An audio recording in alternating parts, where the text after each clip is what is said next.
poucas palavras.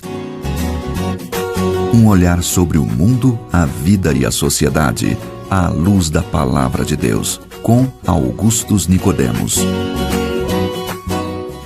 Começamos então mais uma edição, agora 206 no programa Em Poucas Palavras, e o terceiro programa da série Escatologia que estamos fazendo aqui. Nós vamos fazer algumas séries de programas. O pastor Augusto já trouxe para mim algumas coisas, como dificuldades no Antigo, Novo Testamento, para a gente chegar lá, as edições, sabe-se lá quantas, que Deus vai permitir. Amém. Que a gente faça. Que sejam muitas, que sejam muitas.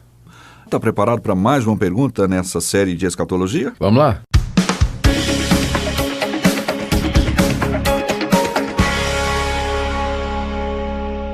Bem, falamos já nestes programas sobre a grande tribulação, novos céus, nova terra, estado final dos redimidos, né? Foi um programa muito joia.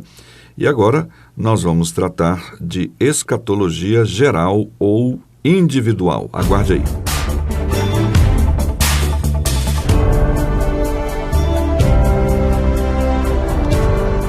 Pastor Augustus, então, qual é a diferença entre escatologia geral e pessoal ou individual? Como é que isso interfere no dia a dia das pessoas, crentes ou não? Natsa, vamos começar com as definições. Primeiro, vamos definir o termo escatologia, que pode ser que alguns dos nossos ouvintes não estejam familiarizados com esse termo, não é? Muito boa ideia. É isso. A palavra escatologia é uma palavra composta, ela vem do grego eschatos, que significa último, e logia, que significa estudo, ou pesquisa, ou palavras, não é? Então, juntando, você tem esse significado. Escatologia é o estudo das últimas coisas, ou seja, daquilo que está preparado por Deus como estágio final da nossa vida e da nossa história. A escatologia, portanto, ela de maneira geral, ela visa entender de que maneira Deus está agindo no mundo, para onde o mundo está caminhando e quais são as etapas que ainda haverão de acontecer dentro do plano da redenção. Só que dentro desse conceito bem amplo, né, escatologia aqui como sendo o estudo das últimas coisas, o que é que ainda vai acontecer, como essas coisas acontecerão, quando haverão de acontecer, quem haverá de participar dessas últimas coisas, por que Deus vai fazer tudo isso? Dentro desse quadro mais amplo que a gente chama de escatologia geral, vem o que a gente chama de escatologia individual. Ou seja, todas essas grandes perguntas trazidas a nível do indivíduo, do tipo assim, o que é que eu estou fazendo aqui e o que é que me aguarda no futuro, né? Quais são as próximas etapas da minha vida? O que é que vai acontecer? Eu sei, por exemplo, que isso aí é a certeza, né? A certeza absoluta, que eu vou morrer. Certo. Mas o que virá depois da morte? E o que virá depois vai ser bom ou vai ser ruim? Vai ser aonde? Eu vou estar consciente? Vou reconhecer outras pessoas? Depois da morte acabou? Então, a escatologia individual, ela procura responder a estas questões, não é? Qual o futuro do indivíduo? O que é que ainda tem? Homem, né? Exatamente. Como pessoa, como ser. Exatamente, não é? O que é que nos aguarda no final da nossa jornada aqui nesse mundo? O que é que vem depois? Há um mundo depois desse aqui? Então, a escatologia individual, ela trata dessas questões. E a resposta padrão às perguntas, né, do que resta para nós, do nosso fim, a resposta padrão da teologia histórica, reformada, né, que nós entendemos que é a teologia bíblica, é que o homem, após a sua morte, ele entra imediatamente num estado de bênção ou de condenação. Onde ele fica provisoriamente, isso aí nós chamamos de estado intermediário, não é? Onde ele fica aguardando a vinda de Jesus Cristo. Quando Cristo voltar, e isso aí é quando a escatologia individual se mistura com a escatologia geral, Exato. Quando Jesus Cristo voltar, então os que estão no estado de bênção, de salvação, de felicidade, serão ressurretos, seus corpos ressuscitarão, haverá outra vez a junção do corpo e da alma, que a separação deles se deu na morte, e ressurretos, agora com um novo corpo, as pessoas que foram salvas, elas viverão eternamente com Cristo no novo céu e na nova terra, onde habita a justiça, que foi, aliás, o tema do nosso programa anterior. Exato. Quanto às outras pessoas, que depois da morte já entram no estado de sofrimento e condenação, elas permanecerão assim, nesse estado de sofrimento, até a vinda de Cristo, quando também haverá ressurreição dos corpos, só que para serem lançados no lago de fogo e enxofre, onde elas sofrerão a segunda morte eternamente, agora em corpo também. Que é o inferno. É o inferno. Foi tema do programa número 200. Número 200 aqui. O nosso ouvinte pode, inclusive, pesquisar e ouvir outra vez. Então, Natsan, essa é a sequência escatológica no que diz respeito ao indivíduo. Ou seja, resumindo, eu estou vivo, eu vou morrer, eu vou entrar no estado de felicidade ou de sofrimento, ele vai terminar com a vinda de Jesus Cristo, eu serei ressuscitado e serei lançado ou no inferno ou entrarei com Cristo no novo céu e na nova terra onde habita a justiça. A grande questão, naturalmente, é o que é que vai fazer a diferença? Como é que isso interfere no meu dia a dia, né? Exatamente. Crente ou não? Crente ou não. Então, quais são aqueles que haverão de, depois da morte, entrar no reino da felicidade eterna e da bem-aventurança? De acordo com a Bíblia, são aqueles que, arrependidos dos seus pecados, creram em Jesus Cristo como seu Senhor e Salvador. Creram que Jesus é o Filho de Deus e o receberam pela fé como sendo o seu redentor pessoal. Confiaram no sacrifício de Cristo na cruz do Calvário. Creram que o sangue ali derramado é suficiente para o pagamento dos seus pecados. Então, pela fé em Jesus Cristo, aqui e agora, as pessoas já podem definir a sua escatologia. O próprio Jesus é que disse isso. Várias vezes no Evangelho de João, e eu estou pegando só o Evangelho de João, Jesus disse assim: quem crê em mim tem a vida eterna, não entrará em condenação, mas já passou da morte para a vida.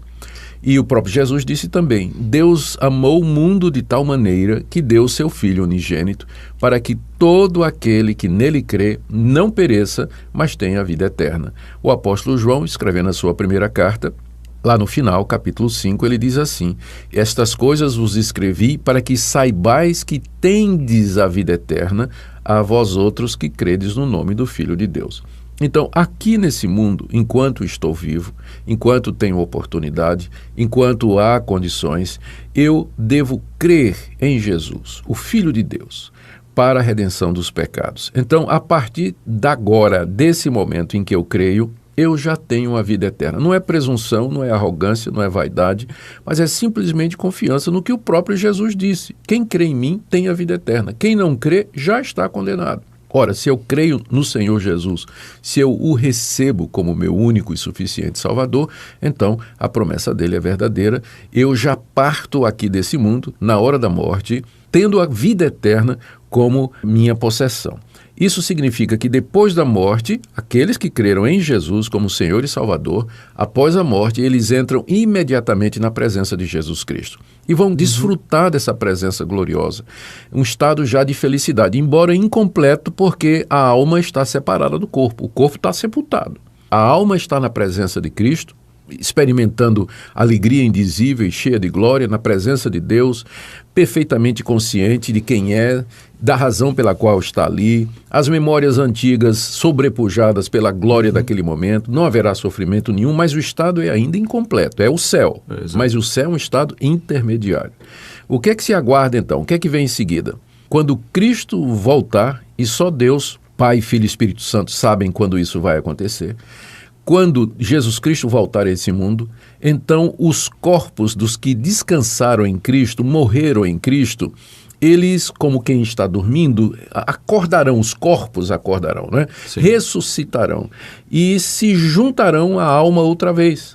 Só que esse corpo é um corpo agora imortal. É um corpo glorioso, incorruptível, semelhante ao corpo de Jesus Cristo na sua ressurreição. E agora, os salvos pela fé em Jesus Cristo, com ele viverão para sempre nos novos céus e terra, onde habita a justiça, a criação restaurada. Então, essa é a sequência da escatologia individual, é aquilo que nos aguarda. Agora, também, vamos ver com relação aos que não creram em Jesus Cristo. Exato. Né?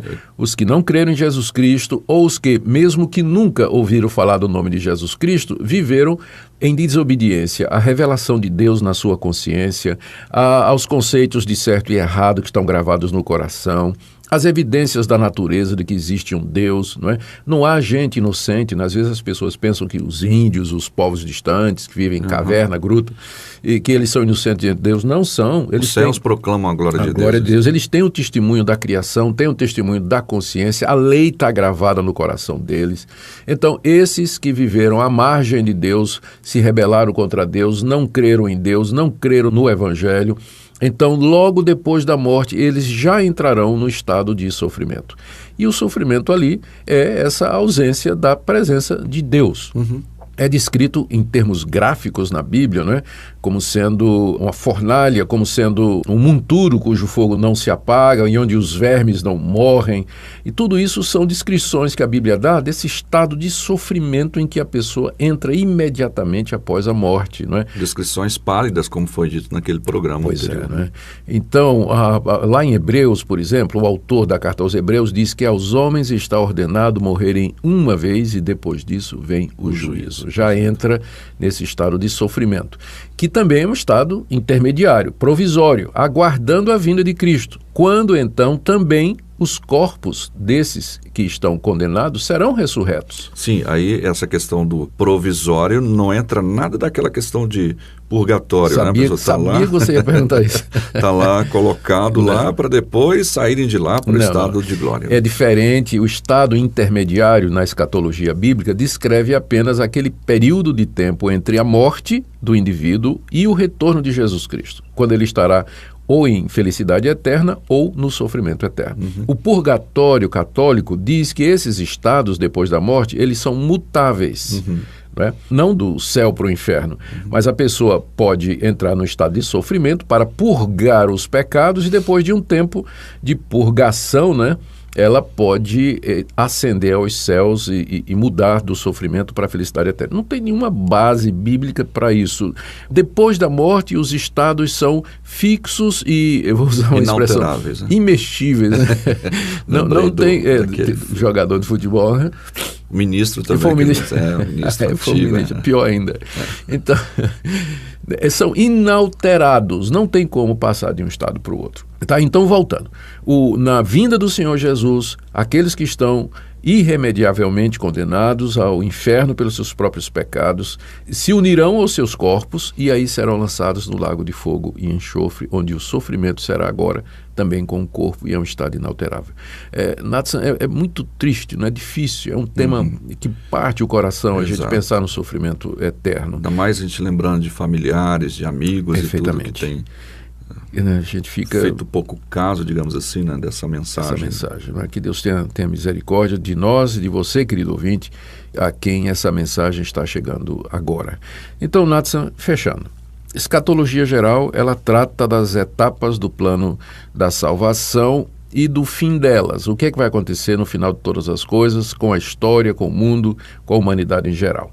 E as etapas futuras são claras. Nós estamos aguardando a grande tribulação, a vinda do Senhor Jesus, ressurreição dos mortos, novos céus e terra. A escatologia individual trata também das últimas coisas, mas com relação ao indivíduo. E a sequência é essa: morte, estado intermediário, vinda de Cristo e ressurreição, novo céu e nova terra ou lago de fogo e enxofre.